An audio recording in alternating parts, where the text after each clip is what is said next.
The middleweights prepare for war. Something massive is brewing at lightweight. It started with Chael Sonnen doing what he does best, stirring the pot by claiming that Ilia Topuria versus Tsarukyan is already locked in for the lightweight belt. At first, fans weren't sure what to make of it. After all, Chael's known for his wild predictions, but this time, it seems he was right on the money. In a recent Russian interview, Tsarukyan dropped a bombshell. He said the UFC has told him directly, no backup fights, no contenders. They are preparing him for a championship fight against Ilia Topuria. Arman revealed he's had private conversations with Dana White and UFC matchmakers, who assured him the fight is in motion. They're not offering me anything else, he said. I'm being prepared for a title shot, that's the next step. So it looks like Ilia versus Arman is not only real, it's likely next. And if you're wondering what makes Ilia Topuria so special, it's not just raw power. According to his physiotherapist Joseph Caballero, Topuria is the most advanced athlete he's ever worked with, including elite footballers. Topuria uses protocols borrowed from top-tier football clubs in Spain, including neuromuscular stimulation, high-speed reaction testing, brain mapping, and advanced weight cut recovery systems. His ability to process information during chaos is off the charts.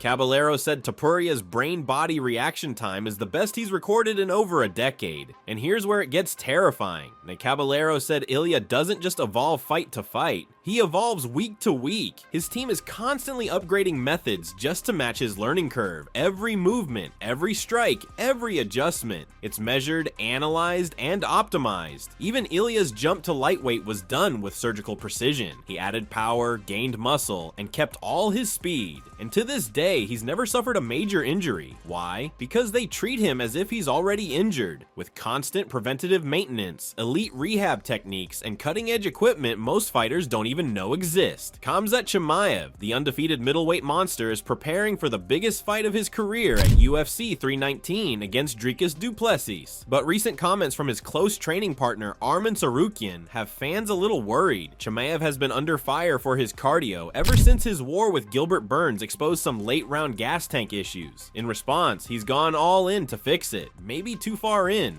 Tsarukyan revealed that Khamzat has added extensive strength and conditioning work to his already brutal fight camp. He's doing S&C twice a week alongside full contact sparring, wrestling, and technical drilling. It's not just hard work, it's obsession. Khamzat has brought in a dedicated recovery team to monitor every physiological marker in real time. He wears biometric trackers every morning that assess his sleep, heart rate variability, and muscular recovery. If the system flags any signs of under recovery, he's shut down for the day. No training allowed. That sounds like cutting-edge professionalism, and it is. But there's a flip side. Tsarukyan said they had to hire someone just to force him to rest. Khamzat's biggest threat might not be du Plessis. It could be his own refusal to slow down. Josh Thomson even weighed in, saying the situation reminds him of conversations he used to have with Khabib. "Brother, I don't need to fight forever," Khabib once told him. "Win the belt, defend it, then leave healthy." Is Khamzat walking a similar path?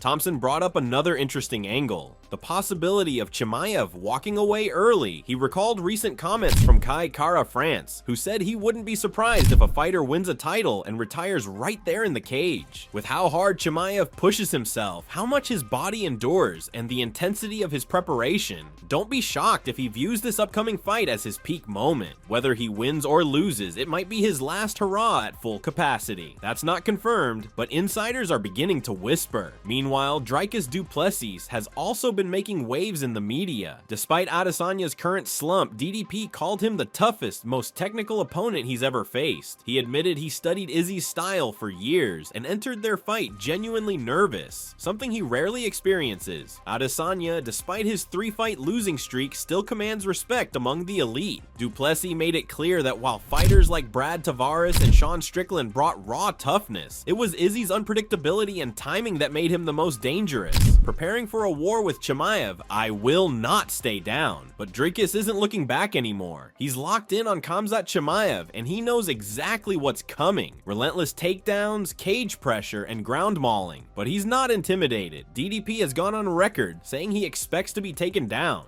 but he refuses to be held there. His goal? Get back up, break Chimaev's rhythm, and turn the fight into an all-out war. With personal tension boiling over, death threats exchanged, and a title on the line, this could go down as one of the most emotionally charged fights in UFC history. We've got a major throwback rivalry finally coming full circle, and it's happening outside the UFC. Former UFC featherweights Artem Lobov and Zubaira Tukhugov, two men famously on opposite ends of the notorious Team McGregor versus Team Khabib rivalry, are set to collide at last. The long-awaited Grudge match is officially booked for October 3rd under the PFL banner in a 165-pound catchweight bout. The history between these two runs deep. Back in 2018, tensions boiled over in the lead-up to Khabib versus McGregor, when members of Khabib's team, including Tukhugov, were involved in multiple altercations with McGregor's camp, notably surrounding Lobov, who was one of Conor's closest training partners. Tukhugov was even suspended for his involvement in the infamous post-fight brawl at UFC 229, when Khabib leaped over the cage following his submission win over McGregor. Now, 7 years later, Artem Lobov took to social media to announce the long-brewing fight, writing, "7 years in the making, time to get revenge." The two will finally settle their unfinished business, and it's personal.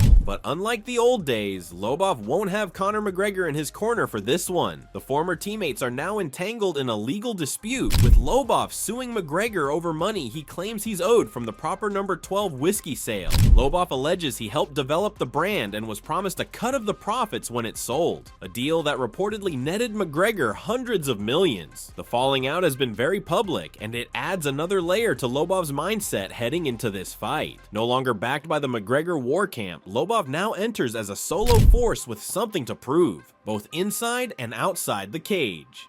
The UFC has just confirmed an exciting middleweight showdown for the upcoming UFC 320, Ankalaev vs Pereira 2 event on October 4th. Joe Pyfer will face off against ranked contender Abus Magomedov in a bout that could have major implications for the 185-pound rankings. Pyfer, currently riding a 2-fight win streak, has been steadily building momentum since his UFC debut. After back-to-back stoppage wins, this fight could be his ticket into the top 15 if he pulls off the victory. On the other side, Magomedov, who's ranked number 14, is looking to extend his own winning streak to 4 straight. He's coming off a solid win over Michel Pereira back in April, and he's hoping to shut down the Pyfer hype train before it fully leaves the station. In the flyweight division, Edgar Chairez has officially withdrawn from his scheduled bout against Alessandro Costa, which was set for September 13th. Costa will now face Alden Correa, a rising American prospect, at the same event. Costa hasn't fought since May 2024, when he scored a TKO victory over Kevin Borjas. He'll now have to deal with a hungry debutant in Correa. For those unfamiliar, Alden Correa is a flyweight up-and-comer who recently competed under the Fury FC banner, where he secured a submission win in May 2025. He holds a pro record of 3-1 with 1 no contest in his last 5 bouts, and has trained out of both American and German camps.